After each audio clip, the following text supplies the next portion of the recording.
I've been seeing a trend going on.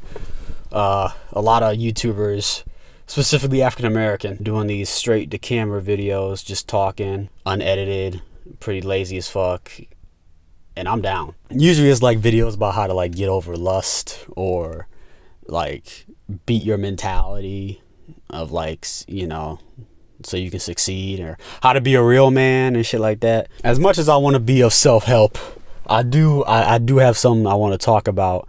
I've been going online and seeing a lot of like what I call like social media activists, a lot of them. And I have a very, first of all, I have a very profound respect for people, especially the people like I call friends. Like regardless of what you believe in, if I know you to be a good person, if I know who you are, it's whatever. I see a lot of people like saying their opinions online about like the political climate. Like right now, obviously Trump won the presidency. Didn't really think it would happen, but he's here. And now it's like a whole new wave of like the country being divided, and it's really come to the forefront. Like it wasn't like it was during Biden. Like obviously the country's always been divided, but it wasn't as visible. And it really gives you like perspective, because a lot of people don't really think about or even know like a majority of the country is gonna be Republican.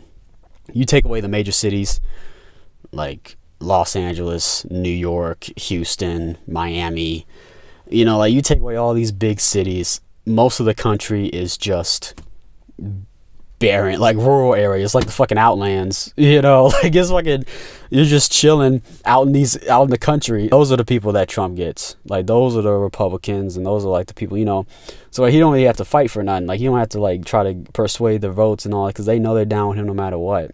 And it's just that they're not as vocal, they're not as loud, because obviously the Democratic, liberal, you know, oppressed groups are the loudest. Like when it comes to like African Americans, LGBTQ community, like women, like those people are the loudest, and those are people more prevalent across social media.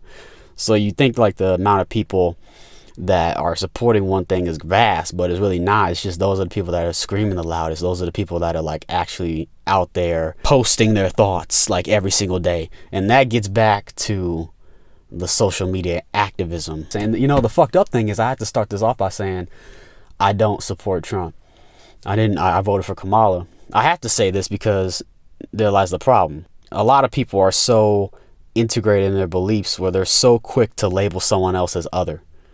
Someone else as you're not, you're anti.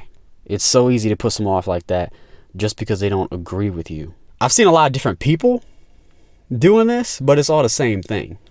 And it definitely is that like it's like that long-term string of like saying the same thing and reposting the same ideas and the same type of methods, and you keep going and going like that, and you feel that because you feel that satisfaction, you feel that expression, that sense of feeling like where you said something, you've got your thoughts out, you stuck it to the man, if you will. Everybody chases that in some form. And I guess maybe I'm probably doing that and making this video, but everybody chases that form of expression and like getting it out and being heard. But the problem is they don't say anything. Like you're saying the same shit over and over. You don't say anything new. Therefore, you're not adding anything to the conversation. You're just repeating, you're reciprocating the same things that have already filtered in and out of it for years and decades, you know. Nothing gets better if you don't add new things to the conversation. But what I've noticed is that people are just so used to expressing themselves and getting it out in a way that makes them feel like a good person. You know, it makes them feel like a good person. Like if you speak out, if you support this or if you're against that, then it's like, yeah, I'm a good person. Look at me. I don't necessarily think of it in terms of like a good person is just the absence of being a bad person. Because it goes back to what I said of like people, you know, labeling things as not, right? A lot of people are very quick to label things as evil. And that mentality, it bodes bad for the social space and like how we communicate with each other. Because if you get this sense of like, I'm a good person, and you tie that to your ideals, because I think that's a lot of what people do. A lot of people don't do shit in real life. You know, Like you talk to people online, you see what they do, you see what they post online, and it's like the same people that are in your class. It's the same people that are like at work, and they're like the quiet people in the corner. And then when they get home, they're on their phone. Now they have a sense of humor. Now they have this and that. Like social media is a way for people to be the person they want to be, or maintain the illusion, and to keep everybody under the illusion. Like we always say, like, when we post on social media, it's like the greatest version of ourselves. Like we post as if things are good, like everything's great, like whatever image we want to put out there, that's what we're going to put out there, but it may not be what's really going on. And part of like that factors into maintaining the illusion of like who you want to be, who you are, and like keeping that illusion for everybody else. To delude other people, you first have to delude yourself. And due to my OCD, that's organized people. That's not due to my ADHD. I'm probably going to be all over the place. I'm probably not going to be able to like focus on one topic or the next, but I'm gonna jump around a lot. I think a lot of people, everybody wants to be seen as a good person, unless you're a psychopath. Everybody wants to be seen as a good person, and they try, the best way they do that is they tie it to what they believe in. They don't tie it to like their personality or like their actual actions as much as like the causes they believe in and the things they, most importantly, it's not even so much about what you support, it's about what you condemn that makes you a good person. For example, like if you condemn misogyny, if you condemn homophobia, if you condemn racism, it's like, yeah, good person. For me, the absence of being a bad person doesn't necessarily make you a good person. So I'm gonna lose my credibility for a second, as if you weren't already listening to a random person that you never met on the internet. I saw this clip from like BoJack Horseman, and he was asking this chick, apparently I hadn't seen the show, do you think I'm a good person deep down? And she said, that's the thing, I don't really believe in deep down. I think people are just their actions, to paraphrase, what they say and do.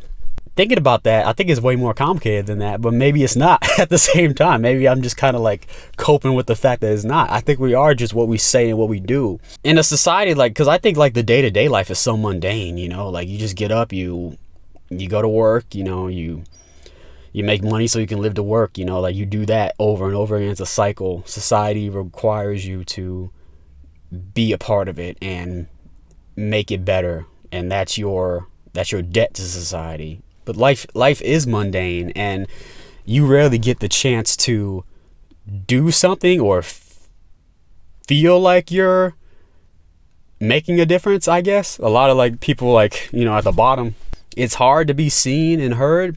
So I think what a lot of people do is they tie it to this good mentality I have, and the mentality I have about politics or hate speech or the war in Gaza, like Palestine. Like, I don't approve of those things, and I make an effort to post about it. Therefore, that makes me a good person. The problem with that is it gets to that absolutist mindset where you're very extreme in any ideal you have. It can get to the point where if you disagree with somebody, that person is automatically, by law, by like law of yourself, that person, they're a bad person. Because you feel this way about things. You think that, for example, you think that racism is bad. Like crazy idea, I know. You think racism is bad.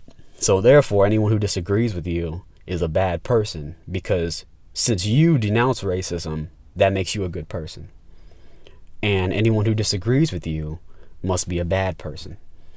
The problem is you take that equation and you apply it to most every ideal you have. So whether it's politics, whether it's, this or that, like law, policy, changes, all that things, like as long as it's not something like sports teams or whatever, like everything that really matters, you tie it to like, I'm a good person. So if anyone disagrees with you, they're automatically not. They're anti, they're evil. That makes it to where you are very closed-minded, and no closed-minded person ever influences anything. I get why people do it. A lot of things have caused a lot of pain for so many people. A lot of things like hurt, like racism is a ideology that hurts. Homophobia is an ideology that hurts.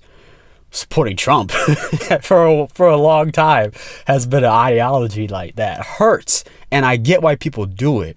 From that pain comes rage, comes resentment, comes the feeling of wanting to fight back. And you do these things through doubling down on your beliefs and assuming that anyone who doesn't feel that way is bad. I get why that happens, but you don't change the world like that. It doesn't get across anything except the same type of attitude that made you feel this way in the first place. It's really no secret that hate, animosity, resentment only creates the same thing in the opposite direction. And you people that think you're changing things or making things better, you're not. You're just a part of the system.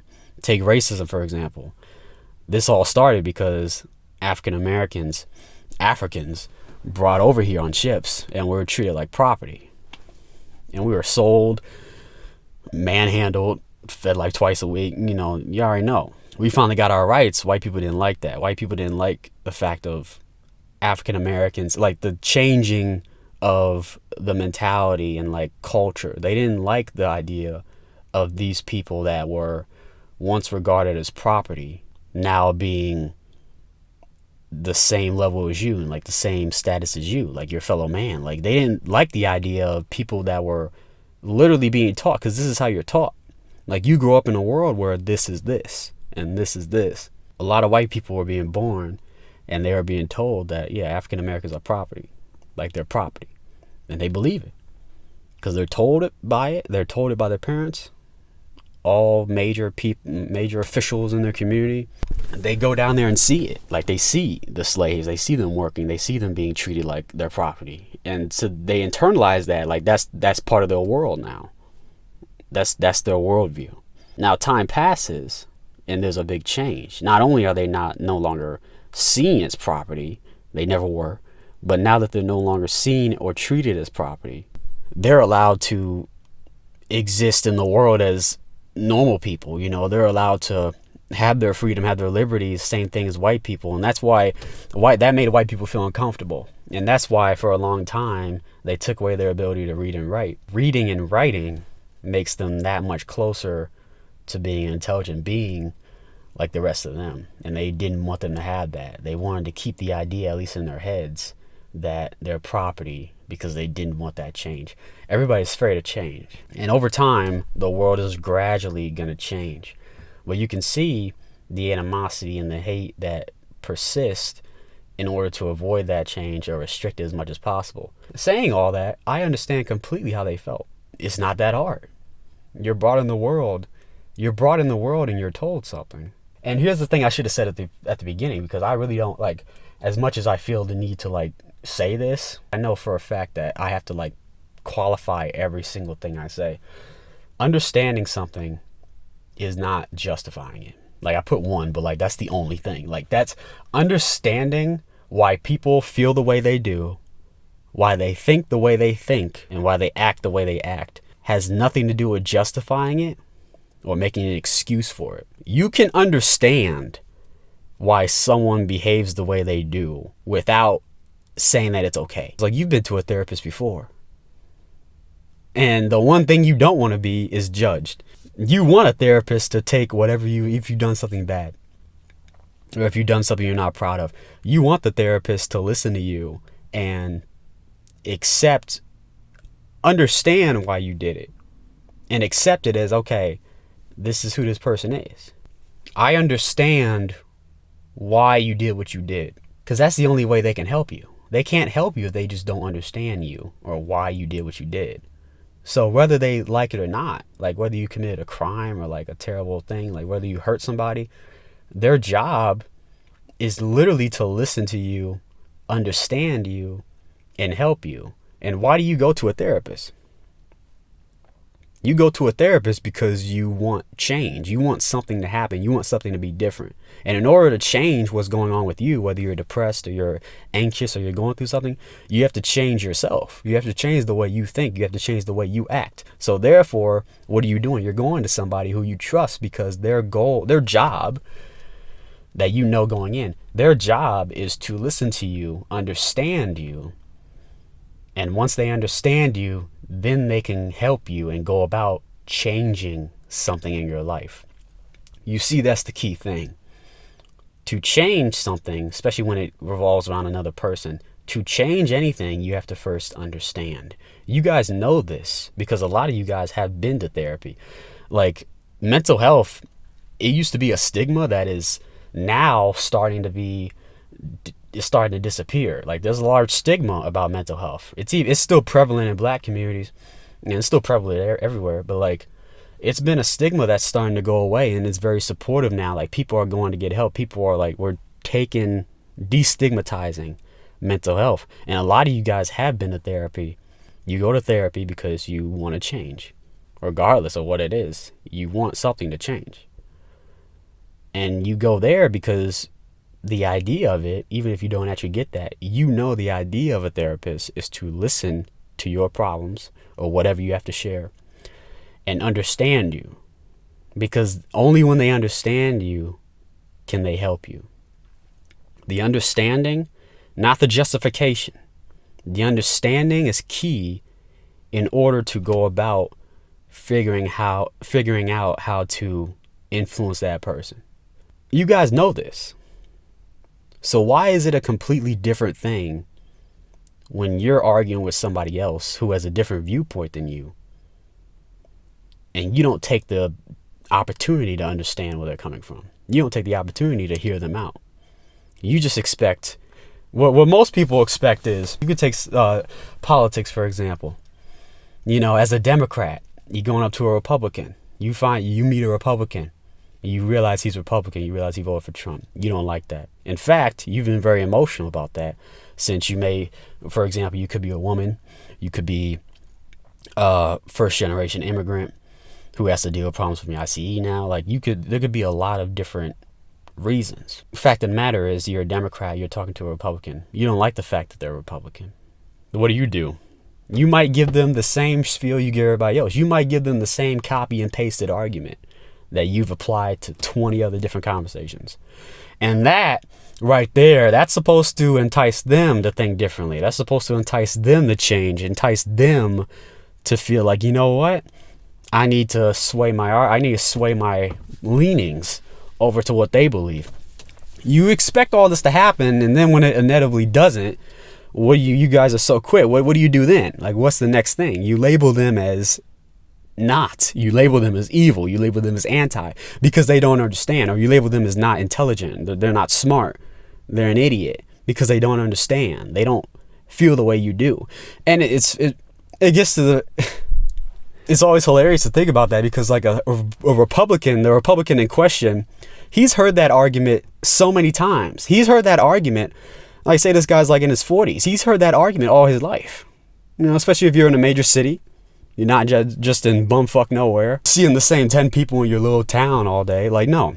Met a lot of different people, had a lot of different conversations. You think he hasn't heard that before? You think he hasn't heard the thing that you have to say that's already copy and pasted from some shit you saw online? He's heard it.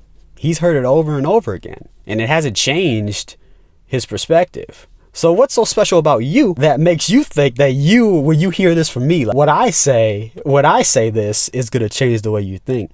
And it goes back into this, okay, maybe if I post enough, maybe if I scream the loudest, maybe if I ridicule these people for feeling the way they do. Do you think shaming people that are misogynist or are homophobic or are anti-black / racist or xenophobes, do you think that enhances change? You go up to somebody and you say your little spiel, it's probably not going to influence what they feel, because they have their own opinion, and they're going to say the same thing to you. And you, who has also heard their spiel over and over again, you're not going to go for it. Now, neither of you are seeing each other's point because you guys have already heard it before. You guys naturally disagree, which is the reason you guys are arguing in the first place. So now, since neither of you were successful in saying your spiel to the other person, now here comes the animosity and the frustration, which breeds the animosity. And it's like, okay, first of all, I know I'm a good person. Since you disagree with me, I think of you as a bad person.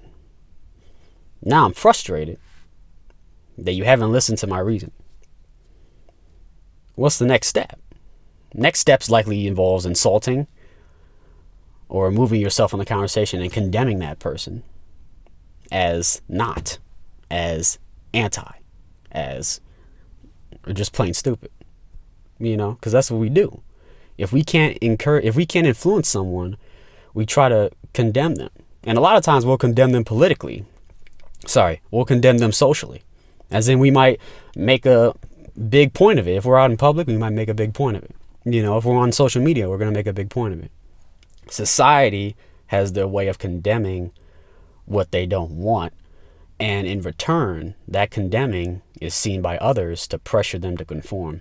So if you were, say, back to the example, if you're a Democrat, you're talking to a Republican, Trump supporter, it's very easy to take their beliefs and tie it to certain things like misogyny and bigotry. And that right there is a grounds for condemning, to where now you can condemn that person. And if you do it publicly, it's even better, because now it's like, oh yeah, look at this guy. He thinks this, and this is a bad person. Shame on you. And everybody shames him. Everybody cancels him, and that's going to encourage them to be like, you're right. I'm going to think the way you do. That's why we do it. Does it actually work? No, it never works. And here's why. Because obviously, what are they going to do? They're just going to leave, and they're going to find their group.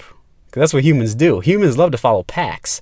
We are social creatures. We need other people to survive. Back in the caveman days, getting separated from the pack, that equals death. Being unpopular within a group and getting kicked out, getting isolated, that equals death. This is our survival instinct. Our basic human nature is to group up, is to not be alone.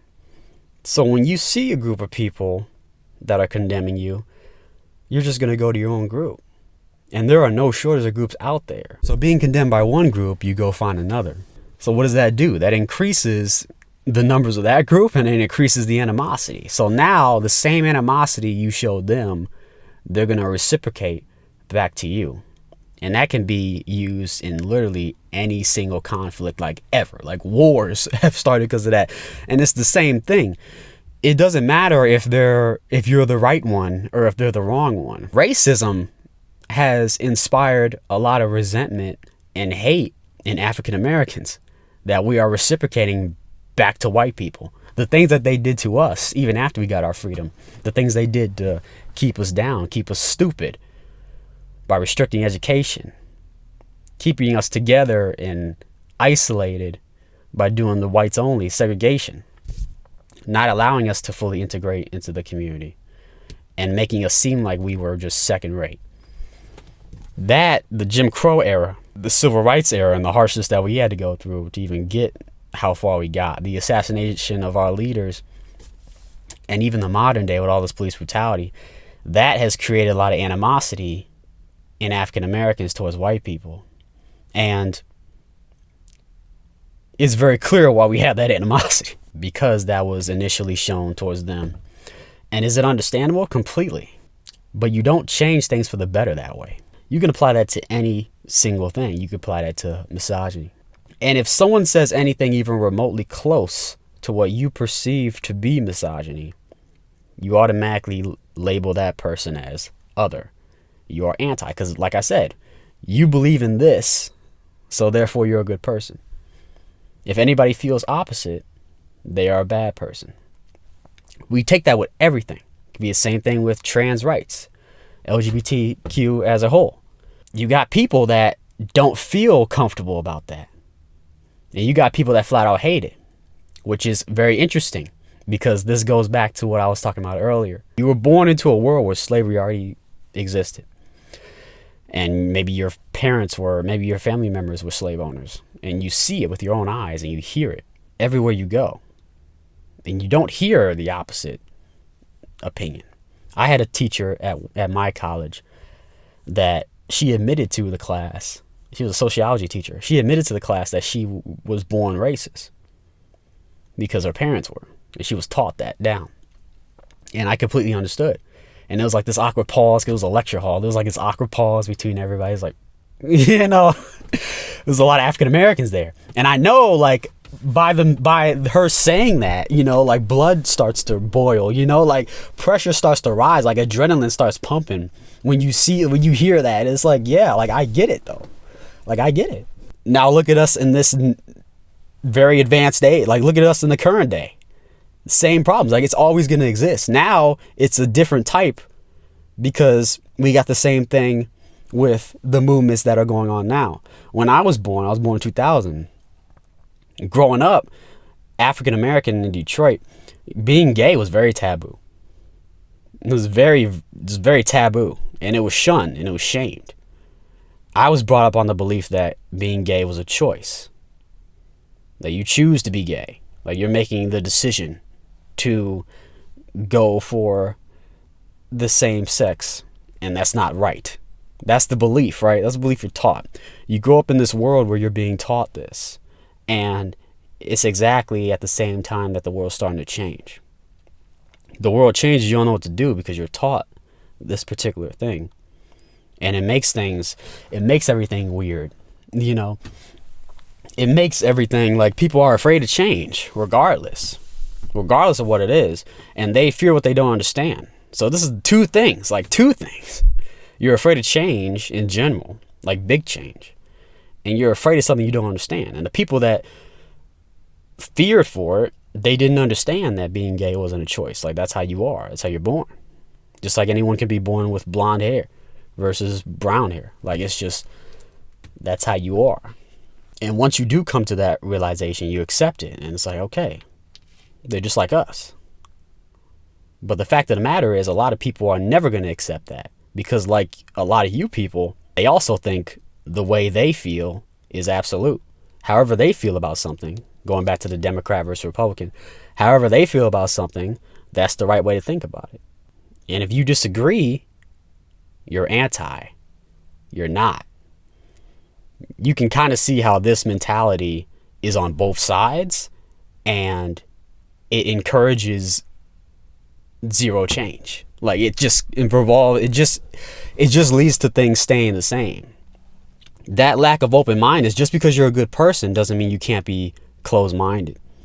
You can be pro-choice. You can be pro-life. You could be feminist. You could be a neo-Nazi. You could be a racist. You can be whatever. Nothing you believe in automatically makes you open-minded. Even if you're fighting for a good cause. Even if you're trying to stop racism. Or you're trying to increase women's rights, you can support something that's good. Like you can support what I would say universal, even though it's not, which is, that's kind of like the whole conflict, right? But something that's like a good cause and still be closed-minded, because being closed-minded doesn't mean that you think something negative and you're unwilling to change. Being closed-minded means you think something in general, like you have an opinion, period. And you're unwilling to change. It could be good or bad. You could have the opinion that pro-choice is the way to go and not be unmoving on that and not listen to any other mentalities. And that would make you closed-minded. And I know that right there, that makes you upset. That probably might trigger people. Because it's like, what if I think racism is bad? And I'm not open-minded to that. Does that automatically mean I'm what does open-minded to racism entail? Am I going to be open-minded to the concept that racism might be good? And it's like, no. Back to the example. You go to therapy because you want to change. Only when they understand you can they help you. The understanding, not the justification. The understanding is key in order to go about figuring out how to influence that person.